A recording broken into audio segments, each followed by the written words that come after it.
Hello students, welcome back. छात्रों, जैसा कि आप सभी को विदित है, 16 तारीख से यूपी बोर्ड की 10th और 12th की परीक्षाएं प्रारंभ हो रही हैं। और हाई स्कूल की परीक्षा में इस बार आपको विदित है कि 20 नंबर का जो है बहुविकल्पीय क्वेश्चन आएंगे, जो OMR सीट पे आपको भरना है। टोटल 17 नंबर के प्रश्न हैं। कई सारे छात्र प्रश्न पत्र कैसा होगा उस बारे में काफ़ी चिंतित थे, पूछताछ भी कर रहे थे। पेपर किस प्रकार से आएगा, OMR सीट को कैसे भरना है, जो OMR सीट में जो प्रश्न आएंगे वो किस किस प्रकार के आएंगे, इस पूरे वीडियो में हम इसी पर चर्चा करेंगे। आपको हम कुछ टिप्स भी बताएंगे कि कैसे आप कम समय में अधिकतम नंबर प्राप्त कर सकें। देखिए, छात्रों की कई कैटेगरी होती है। कुछ छात्र ऐसे होते हैं जो वीक होते हैं या जिन्होंने पढ़ाई पे समय नहीं दे पाया, तो उनका ये रहता है कि कैसे हम 100 में से 40 या 50 नंबर प्राप्त कर लें। कुछ अच्छे छात्र होते हैं जो 60-70% के होते हैं, और जो बहुत अच्छे होते हैं उनका ये रहता है कि हम 100 में 100 कैसे प्राप्त करें। तो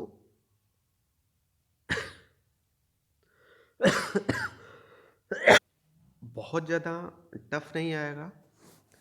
और पेपर का जो पैटर्न है, उस पैटर्न पे माध्यमिक शिक्षा जो आपका परिषद है, यूपी बोर्ड है, UPMSP परिषद द्वारा जो है मॉडल पेपर जारी किया गया है, उसी मॉडल पेपर का हम एक बार अध्ययन करेंगे और आपको बताएंगे कि क्या क्या ऐसी चीज़ें हैं जिन्हें आप एक दिन में 2 दिन में पढ़ डालिए। बहुत संक्षेप में रहेगा और उससे आपको अधिकतम नंबर कैसे मिल सकेंगे।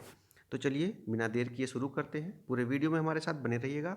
और अगर आप चैनल पर पहली बार आए हैं तो हमारे चैनल को करें और अपने दोस्तों तक ज़्यादा से ज़्यादा शेयर करें। देखिए, इससे अगली वीडियो में हम बता चुके हैं OMR सीट के बारे में कि कैसे OMR सीट भरनी है, उनमें कितने प्रश्न आएंगे, लेकिन फिर भी हम बता दें। देखिए, 3 घंटे 15 मिनट का पेपर है, 70 मिनट में रहेगा। 15 मिनट आपको प्रश्न पत्र पढ़ना है। सबसे पहले आप प्रश्नों को पढ़िएगा, चिंतन करिएगा और कौन से प्रश्न आपको अच्छे से आ रहे हैं उनका चयन करिएगा। और बाद 2 खंड में विभाजित है। आ में बहुविकल्पीय प्रश्न है, जिनमें सही विकल्प का चयन करके आपको OMR शीट के नीचे और काले और या नीले बाल पॉइंट भर से भरना है। खंड आ में बहुविकल्पीय प्रश्न, प्रत्येक प्रश्न का 1 अंक निर्धारित है। OMR शीट पर उत्तर अंकित किए जाने के पश्चात उसे काटे नहीं अथवा इरेजर या व्हाइटनर का प्रयोग ना करें। देखिए, पहले ही आपको बता दीजिएगा कि जो आप OMR शीट पे आप ये व्हाइटनर का किसी भी काट पीट मत करिएगा। अगर गलती हो गई है तो आप कक्ष निरीक्षक से कहिएगा, आपकी दूसरी OMR शीट वो चेंज कर देंगे। प्रत्येक प्रश्न के सम्मुख दिए गए अंक निर्धारित हैं। तो हर प्रश्न के सम्मुख निर्धारित किया गया। देखिए देखिए, जैसे कि आप ये देख लेते हैं कि प्रश्न 1 है तो उसके सामने 1 नंबर का, 2 है 1 नंबर का प्रश्न देख लेते हैं। और आपको हिंदी में क्या 4-5 ऐसे टिप्स हैं, क्या ऐसे टाइप्स हैं जिस प्रकार के प्रश्नों को आप पढ़ेंगे तो जल्दी से आपके ये 20 नंबर अधिकतम रूप से सही हो जाएंगे। तो जब आप मॉडल पेपर का अध्ययन करेंगे, देखिए जैसे बाबू गुलाब राय किस युग के लेखक हैं, चिंतामणि किस विधा की रचना है, गबन किसकी रचना है, शुक्ल युग की समयावधि क्या है, यानी ये हिंदी साहित्य का जो इतिहास है। और साथ ही साथ आपका जो हिंदी का पुस्तक है, पुस्तक में जो गद्य और पद्य है, उनके लेखक, लेखक की कृतियाँ क्या है, लेखक किस युग का है और किस विधा की वो रचना है। ये 4 ही 5 चीज़ों से प्रश्न पूछे जा रहे हैं। तो क्या है? विधा, जैसे कहानी है, नाटक है, महाकाव्य है, काव्य है, इस तरह की। युग, तो आप देखिए हिंदी साहित्य में जितने भी युग हैं, आप उन युगों को पढ़ लीजिए। ये आप चाहेंगे तो आपका आधे से पेज में, 1 पेज में सारे युग और उनकी समयावधि आप जो है पढ़ सकते हैं। विधा, कितने कौन सी विधा होती है, और कुछ ऐसे लेखक हैं जो किसी एक विधा में बहुत ज़्यादा वो प्रसिद्ध हैं, उनकी वो रचनाएँ प्रसिद्ध हैं, तो उसके बारे में। इसके अलावा रचनाकार कौन है, तो आप ज़्यादा रचनाकार मत पढ़िए। जो हिंदी की गद्य और पद्य की किताबें हैं, उसमें जो लेखक हैं या जो चैप्टर है, मान लीजिए आपका जो कि कोई रचना है, तो जैसे मान लीजिए गबन है, तो गबन की रचना किसने की? अब मुंशी प्रेमचंद ने की है। तो आप ये देख लीजिए कि कौन सी विधा है, विधाओं को पढ़ लीजिए, 8-10 विधा मुश्किल से हैं, युग के बारे में हैं, और रचनाकार, यानी आपके जो पुस्तक है, पाठ्य पुस्तक है, उसमें कौन से रचनाकार है और उनकी रचनाएं, स्पेशली जो आपकी किताब में है उसे तो पक्का पढ़ लीजिए। तो मान लीजिए आपकी किताब में 20 चैप्टर हैं, मान लीजिए, मैं मान रहा हूँ, तो 20 चैप्टर के सबके लेखक होंगे एक, वो किस विधा की रचना है, उसके रचनाकार कौन है, और उनका युग कौन सा है, मतलब हिंदी साहित्य के किस युग से वो बिलोंग करते हैं, संबंधित हैं। तो अगर वही आपने अपने जो आपका चैप्टर है, चैप्टर के ही 4-5 जो संबंधित तथ्य हैं उन्हें याद कर लेंगे, यानी आप मान लीजिए आपके 20 या 25, मान लीजिए 25 चैप्टर हैं, तो 25 चैप्टर के लेखक के नाम आपको क्या करने हैं, 25 चैप्टर हैं तो उसके लेखक, वह जो चैप्टर है वह वो किस विधा का है, लेखक किस युग से हैं, और लेखक की कुछ और विशेषता या रचना, यानी आपको 100 तथ्य याद करने हैं मुश्किल से। और इन 100 तथ्य में से गारंटी मैं लेके कर सकता हूँ कम से कम आपके 20 में से 10 क्वेश्चन पक्का फंसेंगे, 10 से ऊपर फंस जाएंगे।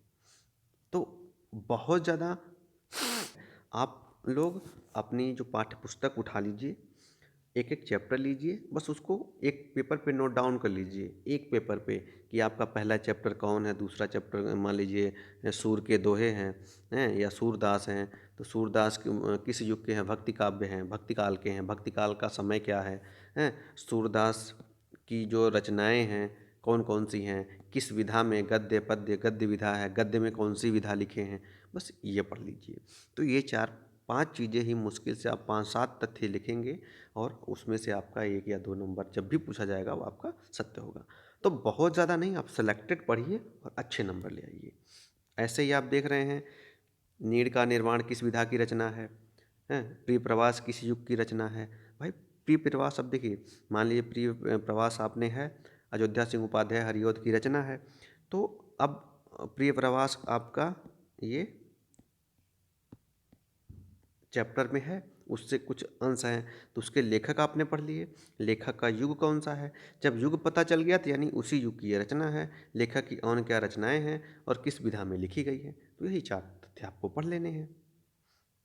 मधुशाला किसकी रचना है, सिंपल सा भारत भारती किसकी रचना है, मतलब सिंपल आपके जो चैप्टर है, चैप्टर का लेखक ही पूछ रहा है, तो इतना आसान तरीके का प्रश्न है और ऐसे ही प्रश्न आएंगे। आधुनिक काल कब से कब तक है, तो आपने हिंदी साहित्य के काल, उनका समय विभाजन कर लीजिए, मुश्किल से आपका समझ लीजिए 5-7 सेंटेंस बनेंगे। मान लीजिए कि आदिकाल है, भक्तिकाल है, जो भी काल है, आदिकाल है, कब से कब तक है, उसके 1-2 प्रमुख लेखक का नाम याद कर लीजिए बस। राम किस युग के कवि हैं, अब देखिए 10 प्रश्न हो गए। इसके अलावा आपसे ग्रामर से आएंगे, तो ग्रामर में एक चीज़ें ध्यान रखिए कि आपके ग्रामर में जो कुछ पार्ट हैं, जैसे रस, तो रस कितने हैं, रस में क्या करना है, रस का नाम, स्थाई भाव, ये पक्का याद कर लीजिए। जैसे पूछ लिया है हास्य रस का स्थाई भाव क्या है, तो हास है यानी हंसना, ऐसे जितने भी रस हैं उनके स्थाई भाव, और हो सके तो उनका एक एक या कुछ फेमस उदाहरण याद कर लीजिए। अब देखिए, सोहत ओढ़े पीठ पर श्याम सलोने गात, मनो नीलमण सैल पर अलंकार कौन सा है, अब देखिए आपको अलंकार याद करना है और उसका 1-2 उदाहरण, वो भी आपको अपनी किताब से ही, तो जो आप अपनी किताब पढ़ेंगे उसी से उदाहरण मिल जाएगा। आपने रस अलंकार, आपको अलंकार मान लीजिए जो 12-15 अलंकार मेन मेन है, आप उनको पढ़ लीजिए। इसके अलावा आप आते हैं छंद पे, तो जो छंद है जैसे दोहा है, सोरठा है, ये सब हैं, तो दोहा में कितने मात्राएं होती हैं, कितने चरण होते हैं, सोरठा में कितनी मात्राएं होती हैं, आपको ये पढ़ लेना है। जैसे मान लीजिए दोहा लिख लिया आपने, तो दोहा में कितने मात्राएं होती हैं, कितने पद होते हैं, ये आपको लिखना रहेगा। सोरठा में ऐसे ही अब देख रहे हैं, रोला छंद में कितने चरण होते हैं, आकर्षक शब्द के उपसर्ग, है। उपसर्ग प्रत्यय आपको पता है, जो पहले लगता है वो उपसर्ग होता है, जो शब्द के मूल पद के बाद में लगता है वो प्रत्यय होता है, जैसे आकर्षण। तो आ उपसर्ग है। प्रत्यय के भेद, प्रत्यय, अब देखिए उपसर्ग और प्रत्यय कितने प्रकार के होते हैं, ये आप मतलब 2 लाइन के शब्द हैं, इन्हें आप पढ़ लीजिए। तो जो बेसिक चीज़ें हैं आपको पढ़ना है ग्रामर में, क्या? रस, छंद, अलंकार,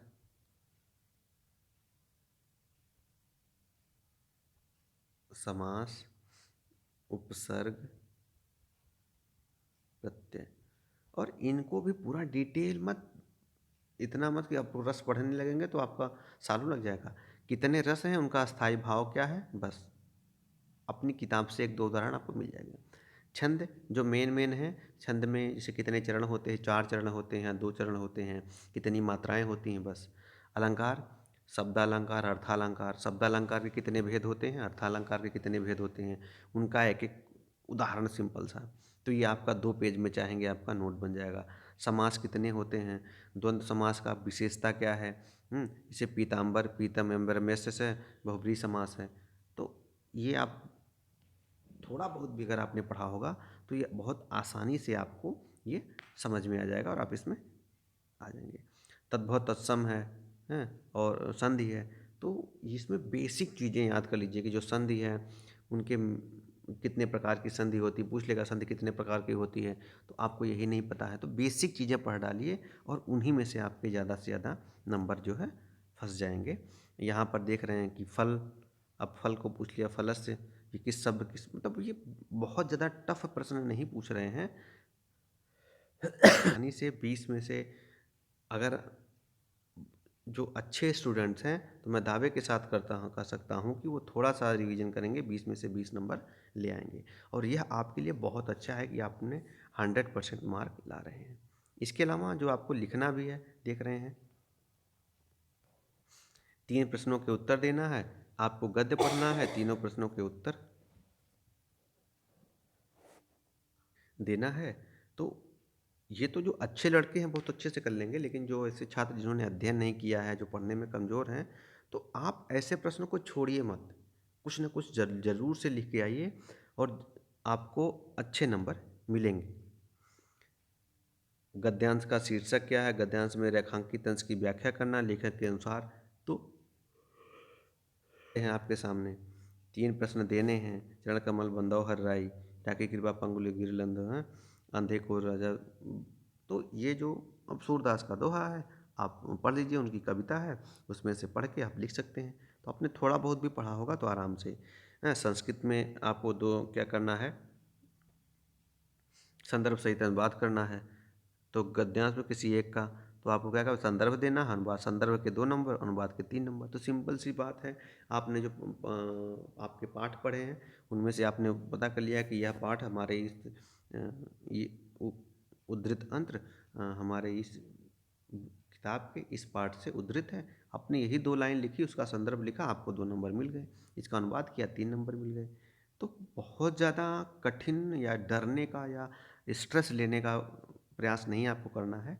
आप जितनी आपकी क्षमता है और जैसे आपके टीचर्स या हम जैसे बता रहे हैं आप उस हिसाब से करेंगे तो आपको अधिकतम नंबर मिल पाएंगे। दिए गए संस्कृत पद्यांश में से किसी एक के संदर्भ सहित हिंदी में बात करना है। यहाँ भी आपको संस्कृत का आपको संदर्भ लिखना है, संदर्भ 2 लाइन का लिखना है, आपको 2 नंबर मिलेंगे। अनुवाद करना है, 5 नंबर मिल गए। और ये मैथ की तरह आपको नंबर मिलेंगे। ये देखिए, आपको क्या करना है, आपने जो भी एक आप खंडकाव्य पढ़ते हैं, खंडकाव्य पढ़ के उसको 3 नंबर का प्रश्न है, यानी आप कम से कम आधा पेज 1 पेज लिखिए और आपको 3 नंबर मिल जाएगा आसानी से। क्वेश्चन नंबर 6 देखिए, ये आपके किताबों में मैंने कहा ना कि 10 से 15 लेखक हैं जिनके चैप्टर हैं, उनमें क्या करना है। अब हर लेखक से कोई इस प्रकार का एक प्रश्न आएगा, तो आप अपने जो आपका सरलतम पार्ट है या उसमें से आप कम से कम सभी को नहीं, आप कम से कम 30% लेखक को या 40% लेखक के बारे में कुछ ना कुछ जान लीजिए। जैसे जयशंकर प्रसाद हैं, आप 30 या आप 15 चैप्टर हैं तो शुरू के ही आप जैसे 15 में से 5 चैप्टर ले लीजिए, 6 चैप्टर ले लीजिए। लेखक का नाम लिखिए, कहाँ पैदा हुए थे, उनके जीवन के बारे में, उनके माता पिता का क्या नाम था। ये आप मतलब चाहेंगे तो आप 3 पेज में बहुत शॉर्ट में लिख लेंगे। आपको उनका परिचय देना और उनकी कोई एक रचना लिखनी है, वही रचना के बारे में उल्लेख करना जो आपकी किताब में है।